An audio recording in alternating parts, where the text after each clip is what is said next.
Hey guys, welcome to your Daily Smash for October 1st, 2024. I'm Rick. I'm Kelly. And this is your October surprise. Julianne Murphy, famous film producer, has joined us for this special edition of the Smash. Well, I was with her and Ramona and our friend Desiree at Avra.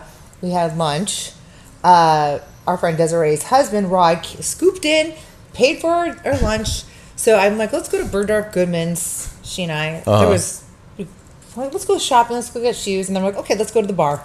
The bar was the best bet. The bar. And then they're like, the ladies go, no, there's nothing here, but go try the men's across the street. Oh. It was gorgeous. The best place. What'd you get me?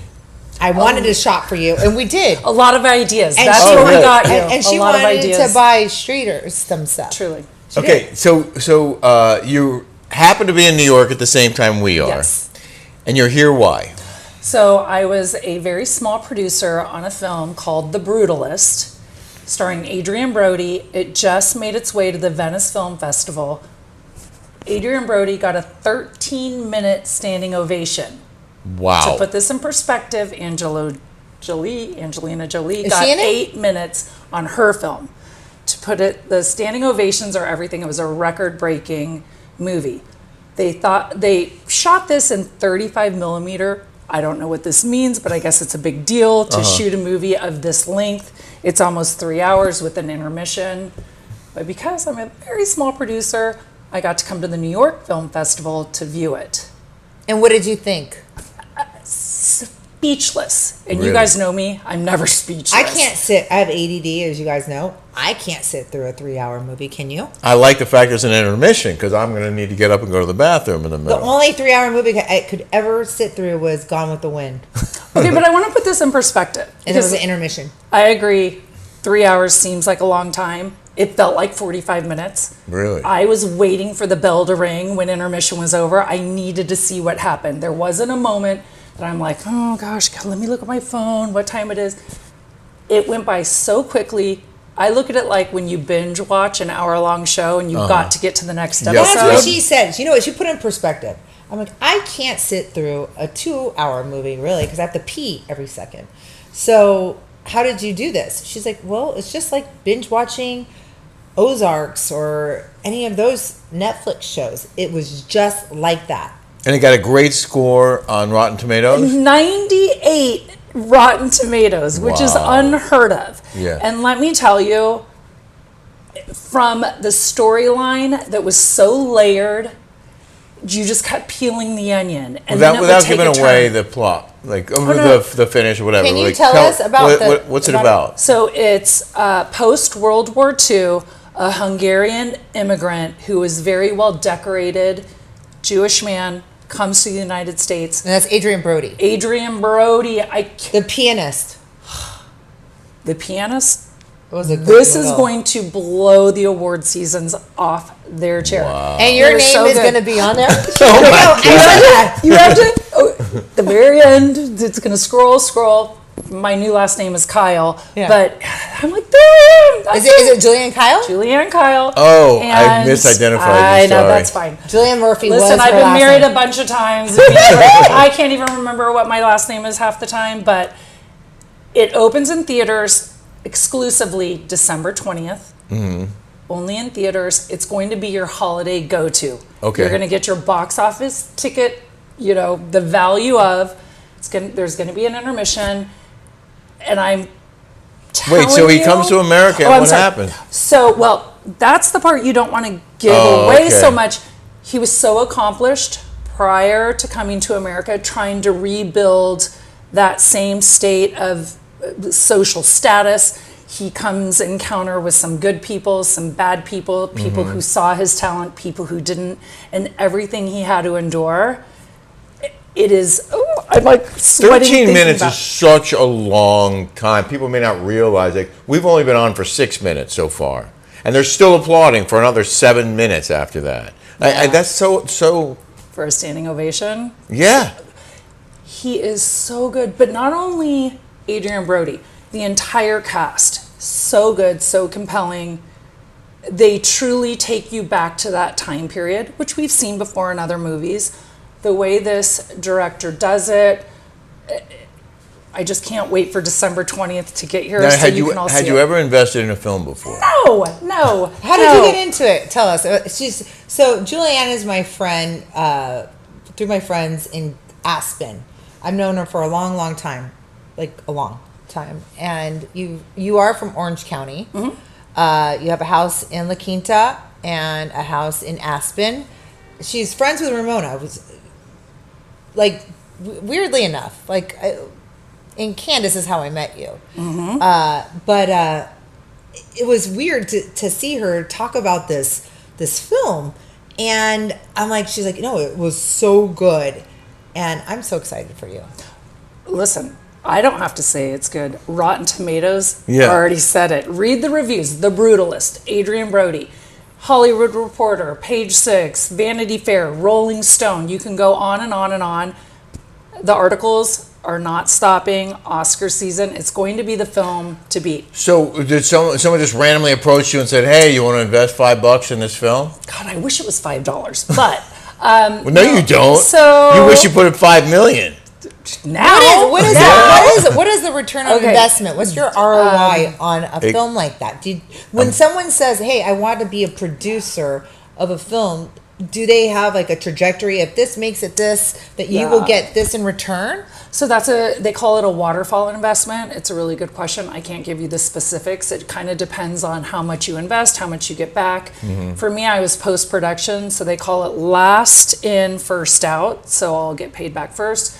The A24 bought the film right after Venice Film Festival. They were just A24 wowed. is a big production company. That's a big deal. Yeah. To answer your question, Rick, so I'm a chair of the Aspen Snowball, and the founder of our charity in Aspen, Thomas, he has a production company. He called up a handful of people. He's like, "Hey, this movie's already been done. It's going to be the buzz. Would you be interested?" And I was like, "Let me call my accountant. Yeah. Can I do this? Can I not?" Everybody is in favor of investing in the arts. I want to continue that. I mean, come on, we're in New York City. I've seen 2 Broadway shows since I've been here in 72 hours. I want to keep this going. The movies, we knew after COVID. I hate Broadway shows. I'm just letting you know right now. I can't sit through them. I'm not a huge fan either. I love them. I hate them. And I appreciate them. I don't like the arts. But as you know, being in LA, like we've gone through the writer's strike, Don't hold back, Kelly. Be honest. The content has been so poor. Yeah. Right? We've had poor content. Yeah, because they're woke. I'm sorry. She's a liberal. But we get along. I like teasing her. We can all get along. We all get along. Oh, look. We don't have to tease share. her. She teases me. We do. No, it's good. Joke is awoke. Joke is awoke. So are you at the beginning of the film in the credits or at the end of the film? Oh, I'm at the end. Teeny tiny. But everybody that I asked her, with, I go, "Was your name at the end?" She goes, "Yes!" It was like straight here. Get me all like. That's cool. And then to go to the after party with all of the people. I don't know. I might be a little bit of a celebrity star. Or I don't know if you can say that. But I'm like, wow, that's that person. That's that person. Did you meet I got them? the bug. Did I meet him? I was the only person shamelessly that was like, could we get a picture together? And I've met Justin Bieber. I've met, they're like, "Do you want a picture?" I'm like, "I'm good. I'm good." But because I'm invested, I'm like, I do need to get a picture with Adrien Brody. Yeah. So she's like, "I got the bug," and I'm like, "Yeah." So I have the Steven. bug. So did Stephen Bing, and he went broke as a joke and threw himself off a thing. Oh yeah, that was bad. Just saying, like, I know we're not supposed to talk about that here on YouTube. That's why we have Patreon, Unfiltered and Censored. So join us on. We can talk about that. You can't talk about this because we are living in a era of where you're being censored and quiet. Kelly has now taken the reins of the podcast. I don't know if you realize this, but yesterday I was like, I unleashed the beast. So now she's in charge. So I want to clarify. I love Shoshana, Rick's daughter, very, very much. I didn't realize that she had a car for 52 hours or whatever. She took a train to Long Island. She had a short window of miles that she could get. Yeah. And he didn't tell me that. That was because his I didn't fault. know. I just found out myself. I got mad for no reason. Well, I got mad too. I was also mad. I was annoyed because she was supposed to bring home the stuff that she wanted to keep from the house. And it was sitting in a pile in the house. And I was like, why didn't you bring this home? She says, oh, it was something about mileage and blah, blah, blah. But I didn't realize that she had rented the car on Long Island. I thought she rented it was a Jeep. And I thought she rented it in the city. And I was like, well, what does miles have to do with it? All you had to do was just drop off the stuff at your apartment and then return the vehicle. Not realizing that she rented it on Long Island and it would have cost her a lot of money to drive from Long Island to the city to drop the stuff off and then come back. If I had known that, I would have told her, I'll pay the cost of the miles so you can bring the stuff home. But in the end, I didn't mind bringing it to her door early this morning. But Kelly had to pack it up. And at the time that we were packing it up, we didn't tell me. It made it sound like she had a car and she didn't care. But you keep saying I didn't tell you. I didn't know. So I didn't know. Anyway, I misspoke. I love Shoshana. She's great daughter to Rick. The other one, not so much. But that's how I feel. Yeah. So I say what I feel on here. I talk about things all the time. Rick talks about how Jolie is a mess, which she is from time to time. And as I said on YouTube in the comments, we're both step-parents to each other's children, and we're going to speak to them like parents, and we're going to call... It's funny that people think that your 32-year-old kids, or 33, adult, I was already married and had Jolie by that time, think that they're children. It's bizarre to me. Yeah. They'll always crazy. Be our children, but they are I'm grown. Sorry, but They're you're grown. 32 years old. You're an adult. Like, what did you do at 32? You already had your master's degree. You're a professor. Oh, please. You had 3 kids. Yeah. Like, what did you do at 32? Well, I was professing at San Jose State and raising 3 kids and doing all of the things and still had a side hustle. Shoshana's 29, just to clarify. No, your Veronica's older. Sorry. She's 34. 34, 35, I don't know. But in the end, for anybody who was concerned, there's no issue here. But Kelly felt bad, and so did I. I felt bad. Yeah, and thank you for saying that. Yeah. That's really, really nice of you. And it is what it is. I'll say when I do wrong. Yeah, she calls balls and strikes, and so do I. And that's, we're not going to stop doing that. But I love how people like to pinpoint, and I like how people watch this program, and they love to say nasty things. Yeah. Like, what in the world makes you want to watch something and then complain about it? You have to have a lot of time on your hands if you're going to spend a half an hour watching a show with people you claim you don't like, and then spend the time to write nasty messages to those people, and then do it again day after day. Like, what are you doing? Like, why would you just sit there and hate? Because it's people that have a lot of time on their hands. They have nothing to do. They're probably not making money. They're probably not side hustling. They're probably not doing positive things. Mm-hmm. So they're depressed in their real life. And you are a sociologist. What is that? You're a professor. I think people are trying to be relevant off of someone else's platform because they don't have their own. So they can sit around and troll and nitpick and try to become relevant off of your platform, because they truly don't have one. Julianne, that's how smart she is. Yeah, so smart. Julianne, so just for people, people may not know much about you. We know you from Palm Desert and from Aspen. Yes. Tell us more about yourself. Oh, we don't have that kind of time. Let's get into the better conversation. Okay, I'm not trying to hijack it. Yeah. So Kelly and I had this conversation. I've been a stepdaughter, a stepmother. I've done all of the roles that you guys are encountering. And I think a conversation it's extremely difficult to be a step anything, a stepchild or a step parent. And we have to thread that needle so carefully because, like, as a step parent, they also have biological parents that sometimes they're in their lives his daughter or Shoshana not. is adopted. From Colombia. So what I'm saying, primary parents, whether it's biological or not. I think you just have to thread the needle because I've lived all of the roles. It's difficult. It's difficult when you're a step anything. Yeah. Be it child, be it parent. It's a difficult. Point. Very good point.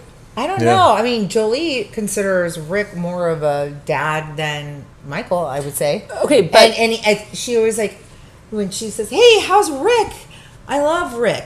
Never says that about her biological dad. Okay. It's bizarre. But also because it's Rick. Because Rick has his finger on the pulse. Could you imagine if Jolie didn't get a Rick and got somebody controlling, somebody trying to overly parent? She might have resisted that. Yeah. He does parent her. But it is a case-by-case basis. It's a thing, case by right? case. I mean, every relationship's different. Every family's different. Yeah. Every person is different. Listen, it's tough raising kids out there today. My grown children, it's different. And we were speaking today at lunch. She has 3 kids. One daughter, your daughter is a lawyer. Your son is getting married, has a successful career, and then the younger one, my little Peanut. I call her Peanut. I call her Peanut. I'm close to Peanut. She is I the love most Peanut. loving soul you will ever meet. Her sister, the overachiever that's grabbing life by the balls, that's good for her too. But like I said to you today, She goes, she's a hobo. And Ramona goes, what's a hobo? Shut up. But I call her a hobo, but like nobody's gonna like that. What's a hobo? She lives in New York City. She doesn't know what a hobo is. She said that. We were dying. I'm gonna get canceled. No, but you're not. No, because it was a joke. Peanut will stay. No, we love Peanut. Somebody has to stay home and pack the picnic. Make sure the family's together. Not everybody has to be out there conquering the world. There is a place in this world for everyone, right? Not everyone has to be type A overachiever. It is perfectly acceptable to be a good human. Be a good human. She's there for her friends. She's there for her family. She's home making broccoli casserole, probably. I don't know. But that's okay too. Yeah. It doesn't mean I'm any less proud of her. Yeah. Now that you're a successful film producer, I know. what's your next project? She's got the bug. I said, it's I like have the bug. gambling. I'm like, it's like gambling. You don't want to do that. Oh no, I have the bug. You have the bug. Now they've sent me some things because I have a pretty big deal. We'll see. I'll let you guys know. We'll Okay. see. Well, we might want to. We might also want to join you and back in some film, depending on. But somebody just came to you and said, "Hey, Thomas. I have this film. I have the Thomas." So Thomas And Pierce has a gift. Not everybody does. I would feel very weird just giving my money to something. I know there's without any risk, there's no reward. I understand. And there is risk. So you never know how a film's gonna turn out. Were you scared? But I guess No, because it had already been made. I think I would be nervous if it was a script and you never know if it's Yeah. going to get made. Are the production going to happen? Are they going to go over budget? Because I was post-production, I didn't get to see it. They wouldn't let us. But I knew who the stars. I knew the concept. I knew it would translate. I knew. Well, I don't know anything about film, but there's something about this 35 millimeter, it being shot. I guess it's unheard of to shoot in this manner. I have a different question. Arts. Yeah. When you're putting a film, when they're putting a film like this together with a star-studded cast and a great script and all these, why would they need investors? Why don't they have enough money to make the film on their own? So that's a great question. Thank you. I'm a journalist. Are you? No. Are you? No. She watches CNN. Actually, I As watch long as Fox it's not News. MSNBC. I like the alternative perspective. No, she did. She goes, I am not that close-minded. Where I don't see the other side.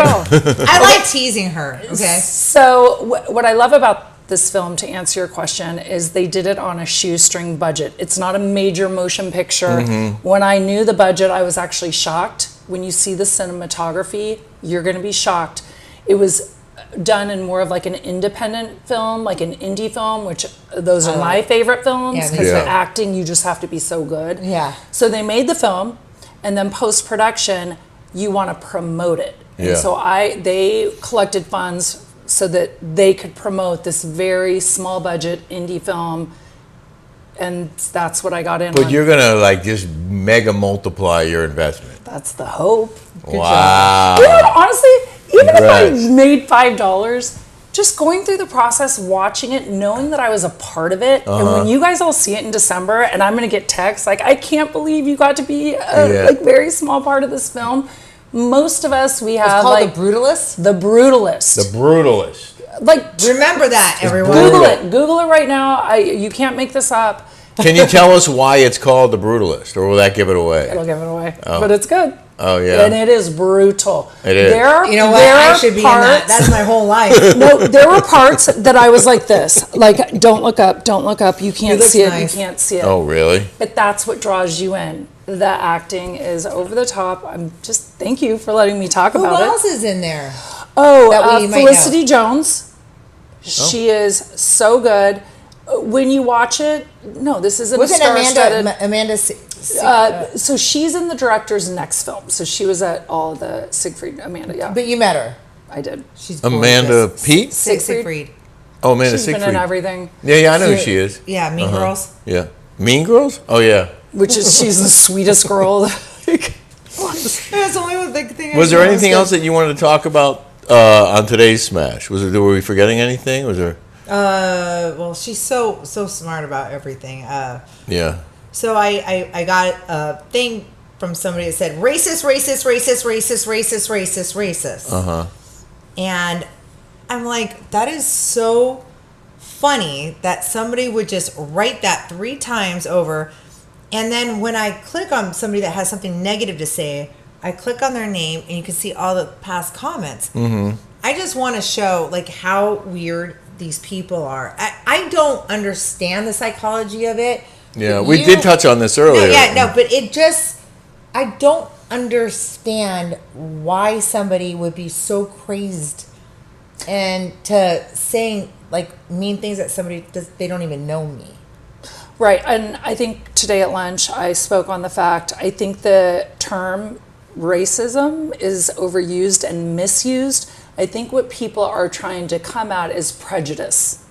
I think everybody can be prejudiced. We all have prejudice, We all and that do, doesn't make you a bad person. Whether you're fat or too skinny, or if someone's driving, you're like, oh, because they're Asian, or they can't, like, and people say things or think things all the time, Mm-hmm. or like people that are Jewish can't stand Muslims, or like not you, But it's all- I'm just saying there's things where people have, or like, oh God, that's a Mexican. They don't work hard, or they work hard but for little minimal pay. They clean toilets. They scrub things. Mm-hmm. Everybody has something negative to say about every race. But it's also very easy to throw around that accusation without any evidence, no proof, and no real reason for saying it in the first place, except that you don't like that person. So you call him a racist, and if you say it often enough, as we've discussed before, it can stick, and it's very unfair and very hurtful. Well, Dangerous. this is so. The reason why I'm saying this is because we had lunch with Ramona, and she felt like she was set up by Vanity Fair of the questions, and it wasn't. It was like they almost kind of made it sound like she was racist, just like TMZ did to me. Well, when they said to me, "Do you date black guys?" I was married to Michael Dodd at the time. Yeah. Like and it made racist Kelly Dodd. Yeah, because they can, if they have an agenda, then they can shape the story to meet their agenda. Right. And they can shape their questions to elicit answers that could help support an argument to support their agenda. And it happens all the time, and it's not fair, and it's not good journalism. But when they have, a motivation for a story, let's make her a racist. They're going to go out and make her a racist, right? Whether she says the right thing or not. If she says it in a way that's not racist, well, they'll just try to twist the words, and they'll craft their words around it, like, well, she said that, but she didn't really mean it. They can just use her own words against her, no matter what she says. Yeah. So you're kind of. Well, that's why you should always she record said your interviews if you're being interviewed. Now I'm a journalist telling you, like, if you're going to be interviewed, you should record it too, just to make sure, especially if it's print, to make sure that they accurately quote you. But she had a good thing about, what did you say about prejudice? Well, it's prejudice. We're all born and socialized with some level of prejudice. Doesn't make us bad people. There could be good prejudice. A black person is the best athlete. An Asian person is the smartest in their room. If you're told that, like Rick, what You're you're so saying, racist. What I'm saying is we have to be careful of the terms that we use. Yeah. Because racism is the act of being prejudiced. Prejudice is just an irrelevant thought. The racism is actually the act. So you're not a racist if you have a thought. You might be prejudiced, justifiable or not. Everybody has prejudiced. a layer of prejudice. Everyone. They do. And- Religion, politics, but racism is the act of being prejudiced, and that's what America is ignorant on. If you're not acting out against a irrelevant thought. It makes you nothing but prejudice, which we So all if have. you get fired for political discrimination, is that being racist?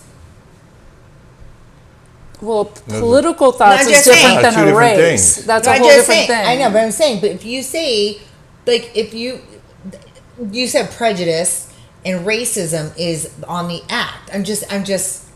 Again, I'm prejudice doesn't have to be a bad thing. If I'm Asian and I'm like, oh, they're going to be the smartest because the idea is Asians are smart, that doesn't harm the Asian community. That only elevates them. So that's not a bad thought. Prejudice doesn't have to be a bad thought. Right. It's when you act against it in a negative way, that's racism. That's a huge problem. And this is your background, just to I'm a sociologist, San Jose State, 20 years. She wrote a book. Yeah. What's your book called? Well, that's The Girl's Guide to Money Etiquette. Oh yeah, I love that one. That's right. So she has a book. Wait, what is it called? The Girl's Guide to Money Etiquette. Wait, and what is? Wait, just talk about your Well, book. that's just a tongue-in-cheek book.